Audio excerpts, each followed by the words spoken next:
Hello class, welcome to this video. আজি আমি পঢ়িম সংখ্যা প্ৰণালী বা নাম্বাৰ সিস্টেম। এইটো হ'ল ক্লাছ 9 প্ৰথম অধ্যায়। এটা সংখ্যা প্ৰণালী বিষয়ে পঢ়াৰ কাৰণে আমি প্ৰথমে জানিব লাগিব যে সংখ্যা প্ৰণালী হয় কি। সংখ্যা প্ৰণালী মানে হ'ল সংখ্যা কিছুমান ভাগ, যিবিলাক ভাগ থাকে, সংখ্যাৰ এটা যি ফ্লো থাকে, প্ৰণালী এটা থাকে, সেই গোটেইখিনিকে সংখ্যা প্ৰণালী বুলি কয়। সংখ্যাৰ বহুত কেইটা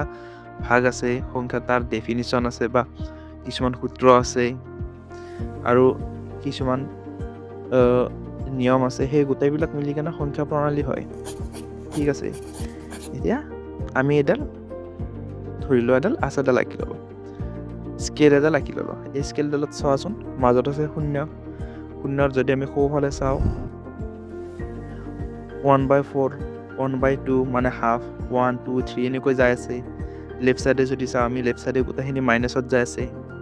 ঋণাত্মকত যাই আছে। লেফ্ট চাইডৰখিনি, সোঁফালৰখিনি ধনাত্মক বা পজিটিভত যাই আছে। যদি আমি লেফ্ট চাইডে চাওঁ -1/3, -1, -2, -3, এই গোটেইবিলাকে মিলি সংখ্যা প্ৰণালী হয়। আৰু এই গোটেইবিলাকৰ কিছুমানৰ নিজা নিজা কিছুমান নাম আছে বা কিছুমান বিভাগ লগ লাগি কেনে এনেকুৱাকৈ সংখ্যা প্ৰণালীটো হৈছে। প্ৰথমে এতিয়া আমি চাওঁ সংখ্যা প্ৰণালীৰ ভাগ কেইটামান। ইয়াতে প্ৰথমে চাওঁ আমি স্বাভাৱিক সংখ্যা। স্বাভাৱিক সংখ্যা কাক বোলে জানানে? স্বাভাৱিক সংখ্যা হ'ল আমি সদায় স্কেলডালৰ ধনাত্মক ফালে যাম বা পজিটিভ ছাইডত যাম, যিটো নেকি 1ৰ পৰা যিমানলৈ আমি যাই থাকোঁ ধনাত্মক ছাইডে 1, 2, 3, 4, 5, 6, 7, 8, 9 যিমান যাই থাকোঁ সিমান ধৰিব। কিন্তু 1ৰ পৰাই আমি ধৰিব পাৰিম, যিটোক নেকি স্বাভাৱিক সংখ্যা কয়। আৰু এইটোক কি আমি এনেৰে বুজোঁ। আমি যে এইটো লিখি দিলোঁ এন, এইটো চিম্বল বা এইটো চিহ্নৰে আমি স্বাভাৱিক সংখ্যাক বুজোঁ। ঠিক আছে, নেক্সট আমি আহোঁ পূৰ্ণ সংখ্যা। পূৰ্ণ সংখ্যা বা হোল নাম্বাৰ। এতিয়া বাৰু স্বাভাৱিক সংখ্যাক যে আমি এন বুলি দিছিলোঁ, এইটো মানে নেচাৰেল নাম্বাৰ, সেইকাৰণে এন। পূৰ্ণ সংখ্যা মানে হ'ল কি হোল নাম্বাৰছ। পূৰ্ণ সংখ্যাত কি আহে, আমি সদায় 0ৰ পৰা 0, 1, 2, 3, 4 0ৰ পৰা ধৰোঁ। স্বাভাৱিক সংখ্যা পূৰ্ণ সংখ্যাই হয়, কিন্তু আমি ইয়াক 0ৰ পৰা ধৰোঁ। স্বাভাৱিক সংখ্যাত 1ৰ পৰা, ইয়াত 0ৰ পৰা অসীমলৈ, কিন্তু এইটো ধনাত্মক ছাইডে বা পজিটিভ ছাইডেহে যাব স্কেলৰ, নিগেটিভ ছাইডে নহয়। আৰু ইয়াক আমি কিহেৰে বুজোঁ? ডব্লিউ চিহ্নটোৰে আমি ইয়াক চিহ্নিত কৰোঁ। ইয়াৰ পিছত আহিল অখণ্ড সংখ্যা। অখণ্ড সংখ্যাত কি হয়, এই গোটেই স্কেলডালকে ধৰা যায়, মানে কি 0ৰ পৰা ধনাত্মক ছাইড আৰু ঋণাত্মক ছাইড বা পজিটিভ আৰু নিগেটিভ ছাইড দুয়োটা মিলি মাইনাছ আৰু প্লাছ 0 গোটেইখিনি মিলি, ধৰিলে ইয়াতে যি লিখি দিছোঁ -3, -2, -1, 0, 1, 2, 3 এনেকুৱাকৈ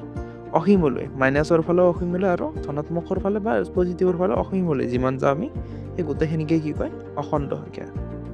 ঠিক আছে, আৰু ইয়াক আমি কিহেৰে জানো? লেটাৰ জেড চিহ্নটোৰে আমি ইয়াক চিহ্নিত কৰোঁ। ঠিক আছে, নেক্সট এতিয়া আহিল পৰিমেয় সংখ্যা।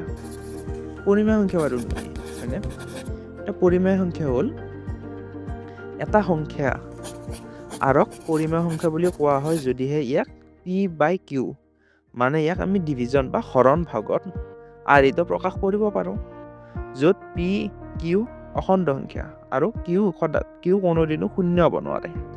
কি সদায় স্বাভাৱিকৰ ফালেহে যাব, qৰ মান বা পজিটিভৰ নিগেটিভৰ ফালে যাব পাৰে, কিন্তু qৰ মান সেইটো শূন্য হ'ব নোৱাৰে। ঠিক আছে,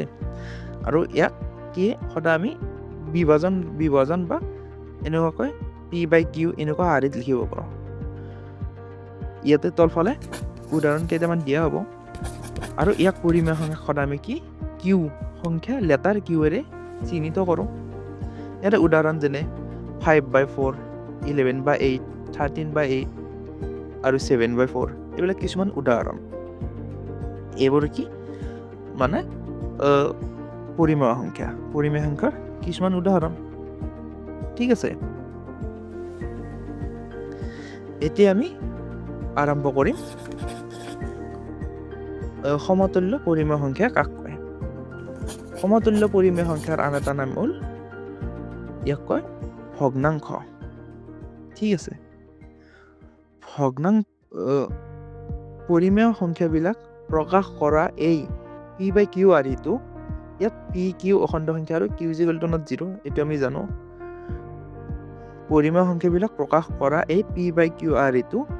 অদ্বিতীয় নহয় উদাহৰণস্বৰূপে 1/2 = 2/4 10/20 = 25/50 = 47/94 ইত্যাদি এইবিলাক সমতুল্য পৰিমেয় সংখ্যা বা ভগ্নাংশ এতিয়া যদি আমি এইটো চাব যাওঁ এটা আমি এটা বস্তু চাওঁ 1 এৰে যদি আমি 2 ডিভাইড 1ক যদি আমি 2 ৰে ডিভাইড কৰোঁ আমাৰ কি ওলাব 0.5 ওলাব ঠিক তেনেদৰে আমি 4 এৰে যদি 2ক বিভাজন কৰোঁ বা ভাগ কৰোঁ তাৰ এনসাৰো 0.5 ওলাব 0.5 ওলাব মানে কি আমি গোটেইকেইটাকে যদি হৰণ কৰোঁ সমতুল্য যিকোনো পৰিমেয় সংখ্যাকে যদি আমি ডিভাইড বা হৰণ কৰোঁ তেতিয়া তাৰ এনসাৰ সদায় একে ওলাব আৰু এইবিলাক হ'ল সমতুল্য সংখ্যা সমতুল্য পৰিমেয় সংখ্যা যিবিলাক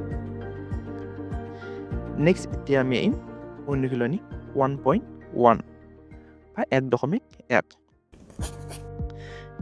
অনুশীলনী 1ৰ প্ৰথমটো প্ৰশ্ন হ'ল শূন্যটো পৰিমেয় সংখ্যা হয়নে ইয়াক p/q আদিত প্ৰকাশ কৰিব পাৰিনে ইয়াতে কি দিছে শূন্যটো পৰিমেয় সংখ্যা হয়নে নহয় তো ইয়াৰে যদি আমি উত্তৰ চাওঁ শূন্যটো এটা পৰিমেয় সংখ্যা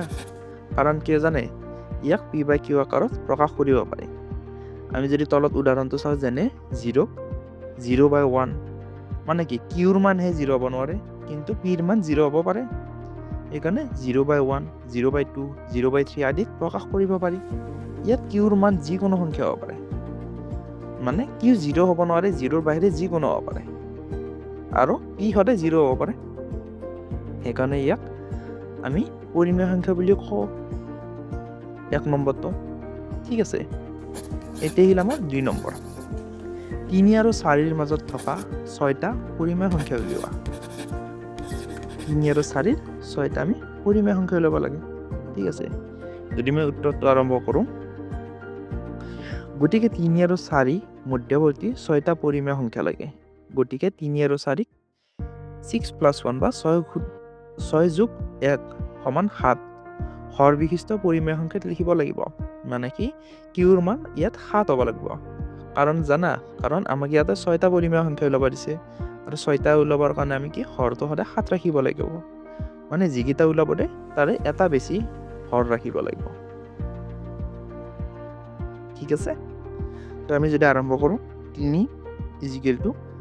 3 × 7 ডিভাইড বাই 1 × 7 = কিমান হ'ব 3 × 7 21 1 × 7 7 আৰু 4 = 4 × 7 ডিভাইড বাই 1 × 7 এনসাৰ কি 4 × 7 = 28 1 × 7 = 7 গতিকে 3 আৰু 4 বা 3 আৰু 4ৰ মধ্যৱৰ্তী 6টা পৰিমেয় সংখ্যা হ'ল একে আমি 21ৰ পৰা ধৰিব পাৰোঁ 22/7 বা 7 23/7 24/7 25/7 26/7 27/7 ঠিক আছে আৰু ইয়াৰ উত্তৰ কি এইকেইটা উত্তৰ আমি সংখ্যাকেইটা ওলালো এতিয়া নেক্সট আমি আহোঁ 3 নম্বৰত আৰু ইয়াৰে যদি কোনো একো নুবুজা থাকে বা কিবা বুজি নোপোৱা তেন্তে কমেণ্ট ছেকশ্যনত নিশ্চয় জনাবা তো 3 প্ৰশ্নটো কি 3/5 আৰু 4/5ৰ মাজত থকা 5টা পৰিমেয় সংখ্যা উলিয়াব লাগে ইয়াত আমি কি 5টা পৰিমেয় সংখ্যা উলিয়াব লাগে আৰু এইটো আমাক কি p/q আকাৰত দিয়া আছে ঠিক আছে সো ইয়াতে কি উত্তৰ 3/5 আৰু 4/5ৰ মধ্যৱৰ্তী 5টা পৰিমেয় সংখ্যা কিমান হ'ব ইয়াক আমি 3/5 আৰু 4/5ক কিমানেৰে পূৰণ কৰিম আমাক ইয়াতে সুধিছে 5টা পৰিমেয় সংখ্যা সেইকাৰণে আমি কি 5 + 1 বা 5 যোগ 1 5 যোগ 1 পূৰণ কৰিম মানে কি 6 সেইকাৰণে আমি কি 3 × 6 বাই 5 × 6 = কিমান 3 × 6 হ'ব 18 5 × 6 হ'ব 30 আৰু 4/5 সেম ইয়াক আমি 6 এৰে পূৰণ কৰিম so 4 × 6 = 24 5 into 6 is equal to 30 24/30 answer ওলা ঠিক আছে গতিকে 3/5 আৰু 4/5 ৰ মধ্যবৰ্তী পাঁচটা পৰিমাণ সংখ্যা কি হ'ব আমি 18 পিছৰ পৰা আৰম্ভ কৰোঁ 19/30 20/30 21/30 22/30 23/30 ঠিক আছে আৰু ইয়াৰ আগৰ কোৱেশ্যনটোকে মই কৈছিলোঁ যে আমি পূৰণ কৰাটো কেনেকৈ ওলাম মানে 3/5 ক যে কিহেৰে পূৰণ কৰাম সেইটো কেনেকৈ গম পাম যে আমাক ইয়াতে সুধিছে কেইটা মাজত কেইটা আছে সেইটো সুধিছে কেইটা আমাক ইয়াতে পাঁচটা সুধিছে গতিকে 5 যোগ 1 মানে যদি আমি 5ৰে পূৰণ কৰোঁ তেন্তে কি হ'ব 4টাহে মাজত লিখিব পাৰিম আৰু এটা লিখিব নোৱাৰিম সেইকাৰণে আমি ইয়াক এটা বঢ়াই দিওঁ বঢ়াই দি কেনে 6টা কৰি লওঁ বা যি কুৱেশ্যনত আগতত 6 আছিল সেইটো 7 কৰি লৈছিলোঁ সেনেকুৱা কৰি লওঁ ঠিক আছে নেক্সট এতিয়া আহিম আমি 4 নম্বৰ প্ৰশ্ন 4 নম্বৰ প্ৰশ্নত কি আছে তলৰ উক্তিবোৰ সঁচা নে মিছা উত্তৰসমূহৰ সমৰ্থনত যুক্তি উল্লেখ কৰিবা ঠিক আছে ইয়াতে কি প্ৰশ্ন আছে আমি যদি 1 নম্বৰটো চাওঁ প্ৰতিটো স্বাভাৱিক সংখ্যা এটা পূৰ্ণ সংখ্যা প্ৰতিটো স্বাভাৱিক পূৰ্ণ সংখ্যা হয়নে নহয় এইটো চাম আমি 2 নম্বৰ প্ৰতিটো অখণ্ড সংখ্যা এটা পূৰ্ণ সংখ্যা আৰু 3 নম্বৰ কি প্ৰতিটো পৰিমেয় সংখ্যা এটা পূৰ্ণ সংখ্যা মই ভিডিঅ'টোত আগত এইখিনি কৈছোঁৱে যে স্বাভাৱিক সংখ্যা অখণ্ড সংখ্যা পূৰ্ণ সংখ্যা কাক কয় সেই হিচাপত যদি আমি চাওঁ 1 নম্বৰটোৰ উত্তৰ কি হ'ব প্ৰতিটো স্বাভাৱিক সংখ্যাই এটা পূৰ্ণ সংখ্যা এইটো সত্য হ'ব কাৰণ স্বাভাৱিক সংখ্যাবোৰক অখণ্ড সংখ্যাৰ অন্তৰ্গত কিন্তু সকলো অখণ্ড সংখ্যাবোৰ স্বাভাৱিক সংখ্যা নহয় মানে কি কৈছে ইয়াতে অলপমান অখণ্ড সংখ্যাখিনি দিয়া গ'ল কিন্তু মানে আমি স্বাভাৱিক সংখ্যা বুলিলে কাক ধৰোঁ যে 1ৰ পৰা অসীমলৈকে ধৰোঁ ধনাত্মক চাইডে আৰু পূৰ্ণ সংখ্যা কাক কয় 0ৰ পৰা সেইকাৰণে কি প্ৰতিটো স্বাভাৱিক সংখ্যা পূৰ্ণ সংখ্যা কিন্তু প্ৰতিটো পূৰ্ণ সংখ্যা স্বাভাৱিক সংখ্যা নহয় এইটো উক্তি কি সত্য ঠিক আছে আমাৰ এতিয়া আহিল কি 2 নম্বৰ উক্তি প্ৰতিটো অখণ্ড সংখ্যাই এটা পূৰ্ণ সংখ্যা এইটো সত্য হ'ব নেকি এটা অখণ্ড সংখ্যা মানে কি আছিল অখণ্ড সংখ্যা মানে হ'ল ইয়াতে আমি ঋণাত্মক ধনাত্মক দুয়োটাই ধৰোঁ মানে মাইনাছৰ পৰা প্লাছলৈকে অসীমলৈকে ধৰোঁ আমি আৰু ইয়াত 0 ধৰা যায় কিন্তু পূৰ্ণ সংখ্যা কাক কয় 0ৰ পৰা অকল আমি ধনাত্মক দিশে বা পজিটিভ চাইডেহে যাব পাৰোঁ সেইকাৰণে এইটো কি সত্য নহয় ইয়াৰ কাৰণ ঋণাত্মক সংখ্যাবোৰ 1 -1 -2 -3 এইবিলাক অখণ্ড সংখ্যা হয় ঠিক আছে নেক্সট এতিয়া কি আহিল আমাৰ 3 নম্বৰ উক্তি প্ৰতিটো পৰিমেয় সংখ্যা এটা পূৰ্ণ সংখ্যা হয়নে প্ৰতিটো পৰিমেয় সংখ্যা এটা পূৰ্ণ সংখ্যা হয়নে এইটো কি হ'ব এইটো সত্য নহয় কাৰণ অখণ্ড সংখ্যাবোৰো পৰিমেয় সংখ্যাৰ অন্তৰ্গত যিহেতু আমি পৰিমেয় সংখ্যাত গোটেইখিনি মাইনাছ প্লাছ গোটেইখিনি ধৰোঁ কিন্তু ইয়াক আমি কি